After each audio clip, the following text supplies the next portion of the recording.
Okay, good morning everyone. Before we start, let us all stand for our opening prayer. Let us put ourselves in the presence of the Lord. Dear Father, we offer everything and thank you for everyone gathered here today to walk with you. May we ask you for your blessing and guidance so that the activities set for this undertaking be successful. We ask you to open our eyes to see wonderful things from this activity. We ask you to open our ears so that we may retain the invaluable knowledge. Open our minds for us to think wisely. Put us with understanding, cooperation, and peace in fulfilling our responsibilities. Open our hearts so that we may receive your everlasting love, and open our spirit so that we may know that you are with us all throughout the day. We ask all this in the name of Jesus Christ. Amen. Let's take our seat.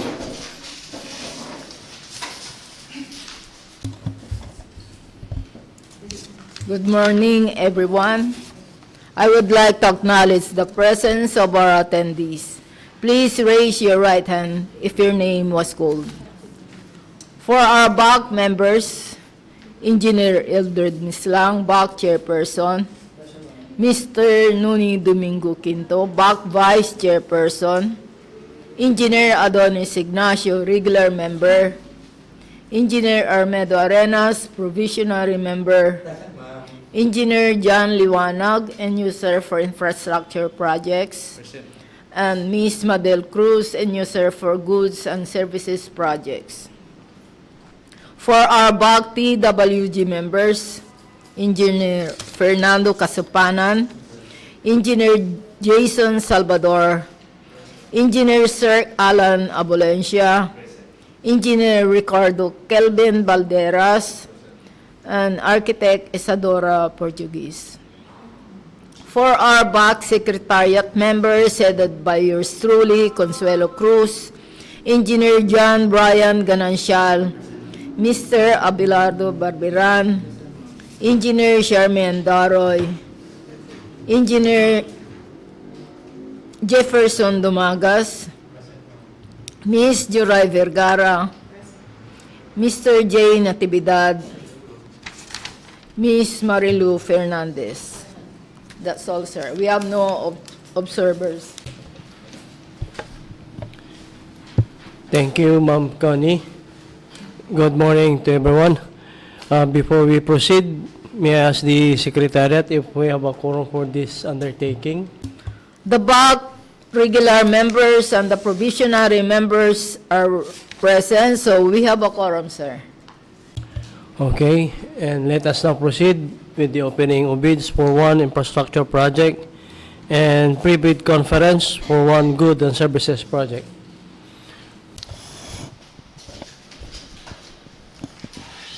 Opening of bids for contract ID number 24AJ0116, Republish, for project name Repair Maintenance of Marusay River Revetment 13, Barangay Talibaew, Calasiao, Pangasinan, with approved budget for the contract equal to 5,480,000 pesos.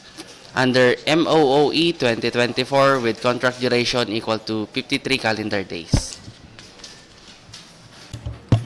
For this project, we have two bidders who submitted their bids. And upon checking their eligibility through Civil Works application, both bidders passed the electronic eligibility check. Our first eligible bidder is Mighty Way Construction and Supply with OR number 0088964 in the amount of 10,000 and order of payment with serial number 2024-05-0802. Our second eligible bidder is JG Garcia Construction and Supply with OR number 0088963 in the amount of 10,000 and order of payment with serial number 2024-05-0801.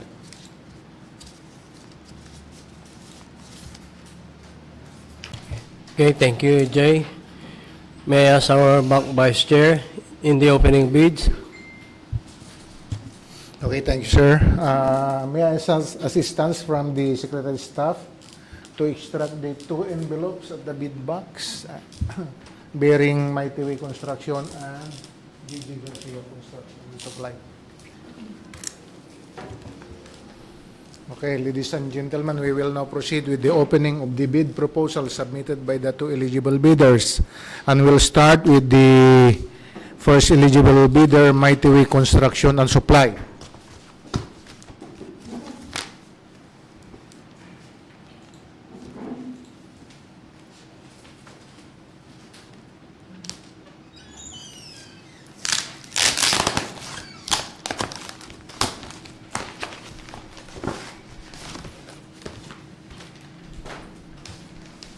Okay, the contents of the envelope submitted by Mighty Way Construction and Supply are the following. We have here first envelope, sealed, containing the original technical proposal intended for this project. And another envelope, the second envelope, which contains the financial proposal of Mighty Way. The envelope is also sealed. I will open first the original technical proposal submitted by our first eligible bidder.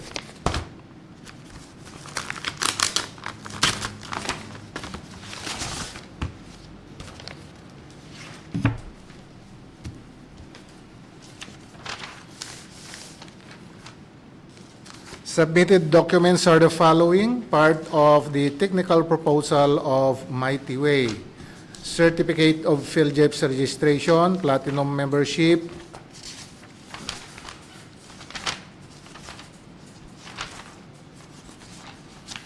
statement of all ongoing government and private contracts, statement of single largest completed contracts,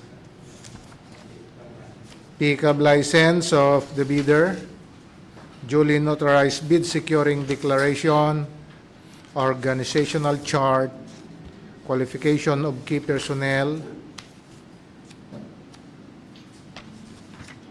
equipment pledge, duly notarized omnibus sworn statement, and NFCC computation.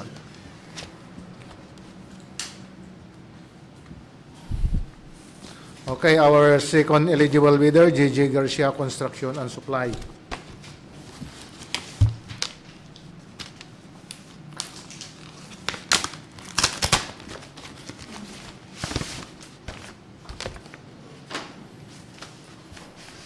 Okay, the contents of the envelope submitted by our second eligible bidder, Brgy Garcia Construction and Supply.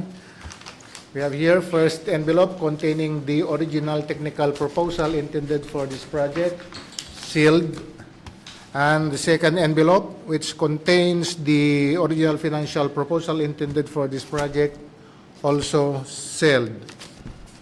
I will open first the original technical proposal submitted by Brgy Garcia Construction.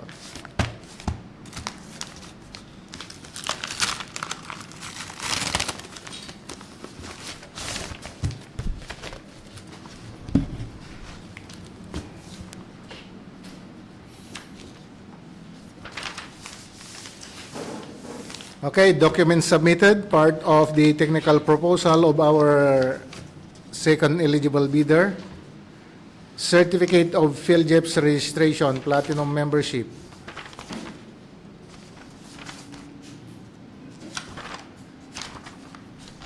statement of all ongoing government and private contracts,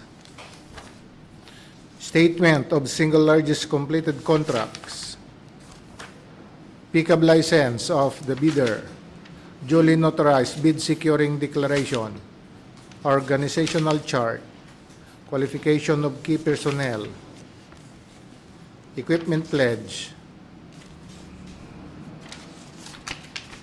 duly notarized omnibus sworn statement, and NFCC computation. So, Mr. Chair, the two eligible bidders submitted complete technical documents. So we will now proceed with the opening of the second envelope containing the financial proposal intended for this particular project. Yes, sir. Please proceed. Okay, thank you. I will now open the second envelope of Mighty Way Construction and Supply which contains the original financial proposal of the bidder intended for this project.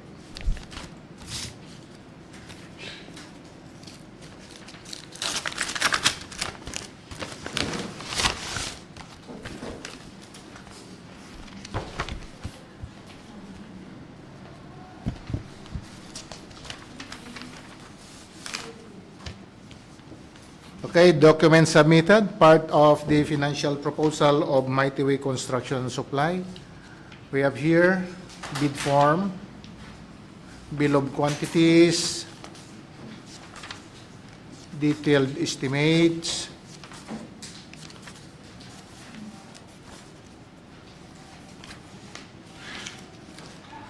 and cash flow.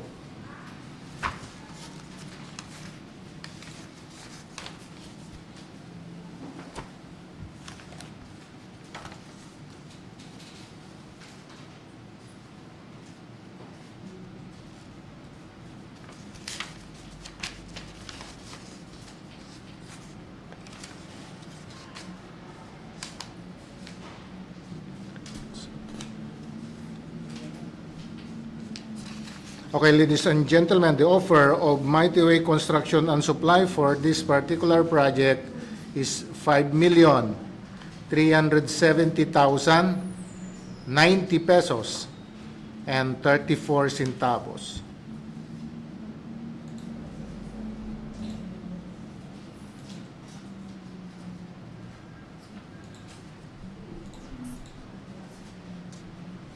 Okay, that's correct. Complete. Okay, our second eligible bidder, Brgy Garcia Construction and Supply.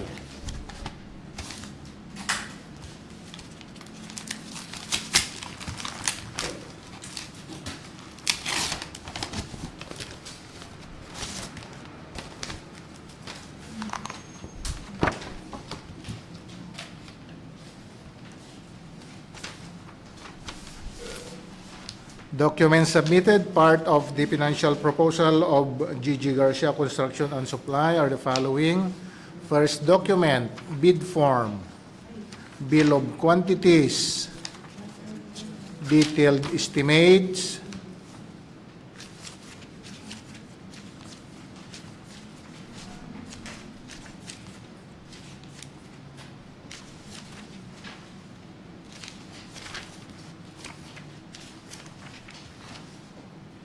and cash flow.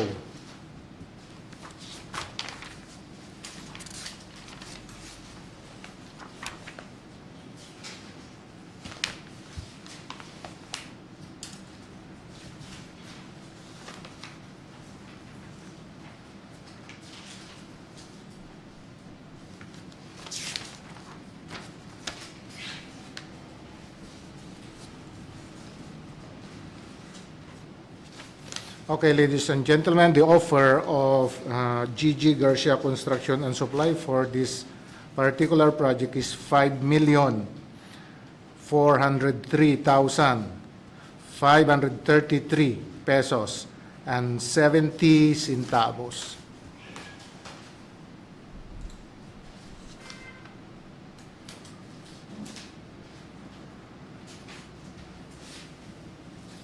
Okay, that's correct. Complete. Okay, Mr. Chair, that's all for our opening of one infrastructure project.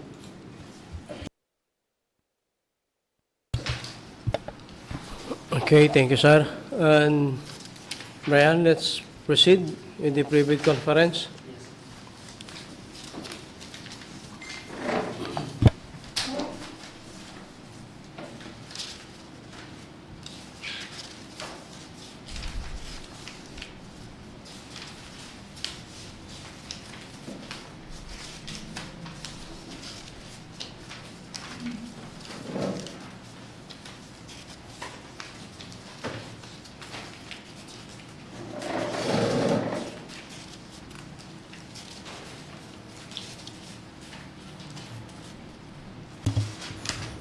Let's proceed with our private conference for one goods and services project with Contract ID number 24GAJ0004.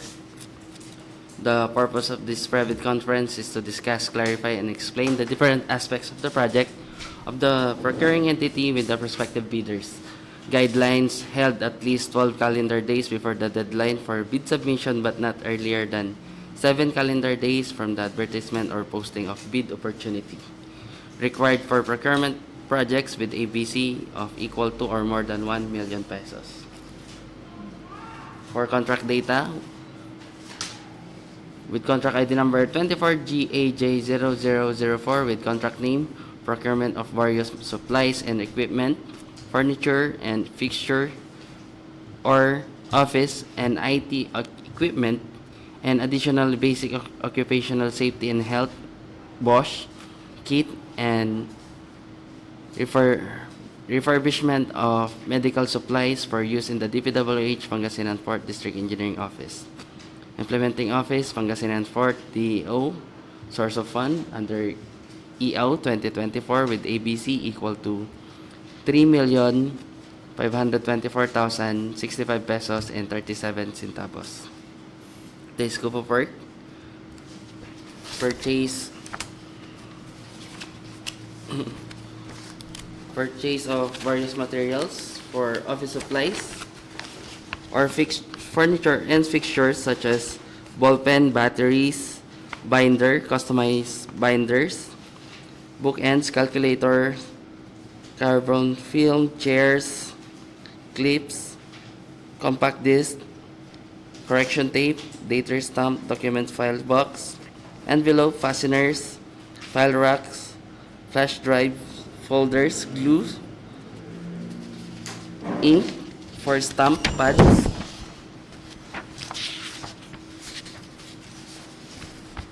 keyboard, laminating film, logbooks, marker, measuring tape,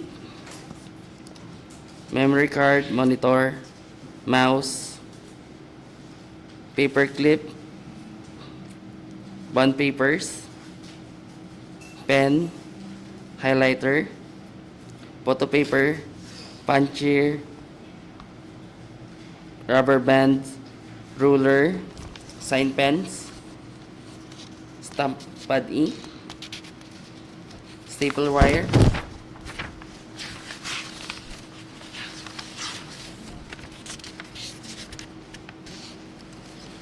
sticky notes, tables, tapes, UPS batteries, USB hub,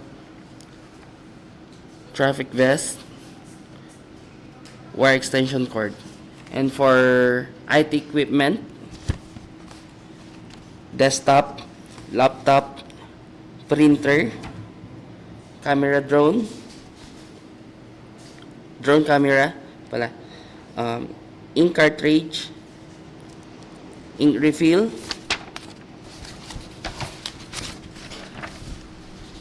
maintenance kit, maintenance box, toners, and for janitorial and other supplies, bleaches, brooms, bulb, toilet bowl cleaner, detergent powders, dishwashing liquids, disinfectant spray, fabric conditioner, furniture cleaner, hand soap, insecticide, lights, mop head, tissues, tape, trash bags. And for basic occupational safety and health kit and refurbishment of medical supplies, first aid box, artificial manual breathing unit, ambo bag, salbutamol, nebulizer, digital BP apparatus, glucose meter, triangular bandage, band-aid, elastic bandages, hydrogen peroxide tourniquet, micropore, syringe, pen light, antibiotics, eye wash, burn, dressing parachule, emergency blanket, etc. With contract duration equal to 90 calendar days. For supplemental or bid bulletin issued by the bank to answer requests for clarification, queries submitted 10 calendar days before deadline or interpretation, and upon back initiate to clarify or modify any provision of bidding documents at least 7 calendar days before deadline for bids. Posted in PhilJEP's and procuring entity's website and at any conspicuous place within the premises of the procuring entity. Bidders who have submitted bids before the issuance of supplemental or bid bulletin must be informed in writing and allowed to modify or withdraw their respective bids. For eligibility requirements, Class A documents, legal documents, valid PhilJEP's registration certificate, platinum membership, all pages, or registration certificate from Securities and Exchange Commission, Department of Trade and Industry for sole proprietorship, or Cooperative Development Authority for cooperatives or its equivalent documents. Mayor's or business permit issued by the city or municipality where the principal place of the business of the prospective bidder is located, or the equivalent document for exclusive economic zones or areas. In cases of recently expired mayor's or business permits, it shall be accepted together with the official receipt as proof that the bidder has applied for renewal within the period prescribed by the concerned local government unit, provided that the renewed permit shall be submitted as a post-qualification requirement. Tax clearance for Executive Order Number 398, Series of 2005, as finally reviewed and approved by the BIR. For technical documents, statement of the prospective bidder of all its ongoing government and private contracts, including contract awarded but not yet started, if any, whether similar or not similar in nature and complexity with the contract to be bid, and statement of the bidder's single largest completed contract similar to the contract to be bid, except under conditions provided in the section 23.4.1.3 and 23.4.2.4 of the 2016 revised IR of RA 9184 within the relevant period as provided in the bidding documents. Original copy of bid security, and if in the form of surety bond, also submit also a certification issued by the Insurance Commission or original copy of notarized bid securing declaration, and conformity with the technical specification, which may include production, delivery schedule, manpower requirements, and or after-sales parts of, if applicable, and original duly signed omnibus sworn statement, and if applicable, original notarized secretary certificate in case of corporation, partnership, or cooperative, or original special power of attorney of all members of the joint venture giving full power and authority to each officer to sign the OSS and do act to represent the bidder. For financial documents, the supplier's audited financial statement showing, among others, the supplier's total and current assets and liabilities stamped received by the BAR or its duly accredited and authorized institutions for the preceding calendar year, which should not be earlier than 2 years from the date of bid submission, and the prospective bidder's computation of net financial contracting capacity, NFCC, or a committed line of credit from the universal or commercial bank in lieu of its NFCC computation. As per GPPB Resolution number 18-2017, in lieu of the Class A eligibility documents which were uploaded and maintained current and updated in PhilJEPs, bidders are required to submit their PhilJEP certificate of registration, platinum membership during bid submission in the case of goods project pursuant to section 25.2 AI of the 2016 revised IR of RA 9184. For Class B documents for joint venture, if applicable. Submission and receipt of bids.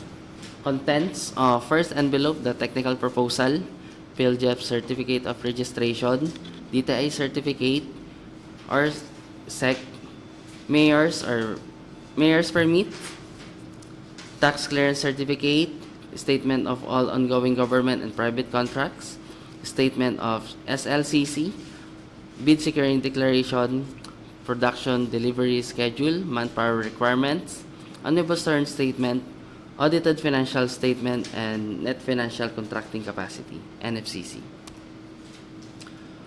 For bid security, the bid validity period and bid security validity period is equal to 120 calendar days from the date of submission of bids.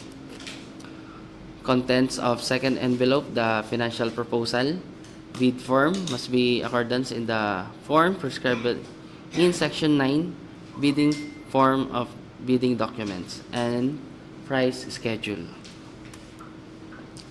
Bids must be received by the procuring entities back at the address and on or before the date and time indicated in the bid data sheet.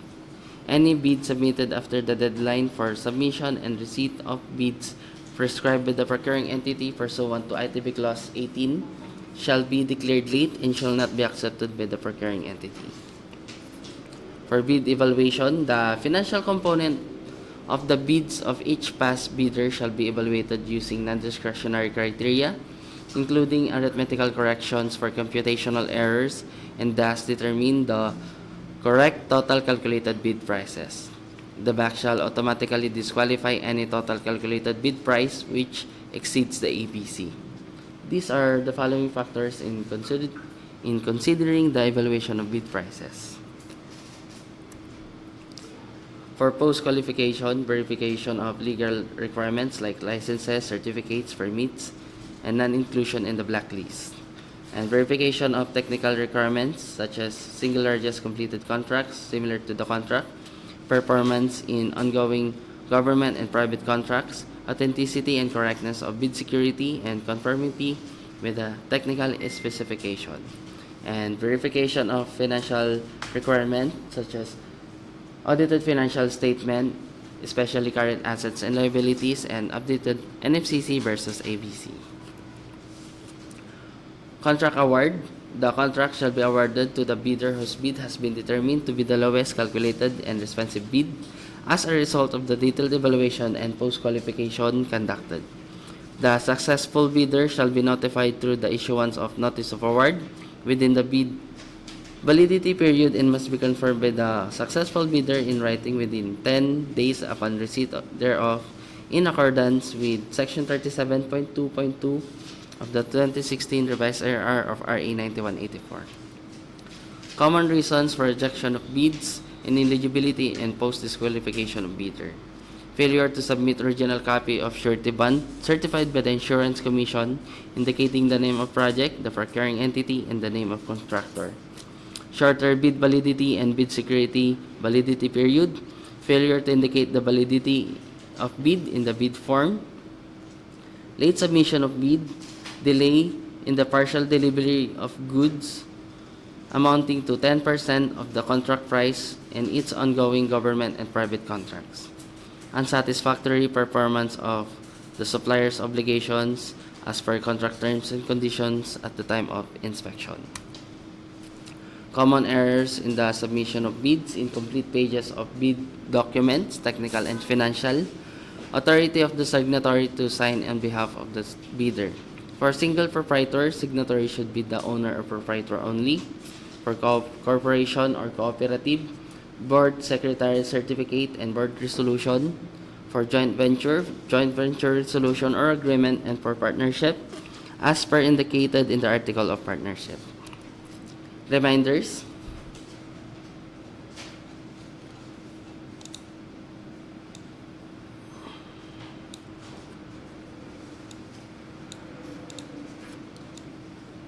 For this particular project, the deadline for submission of bids will be on May 21, 2024 at 10 a.m. Deadline for submission of clarification, 10 days before the submission of bids.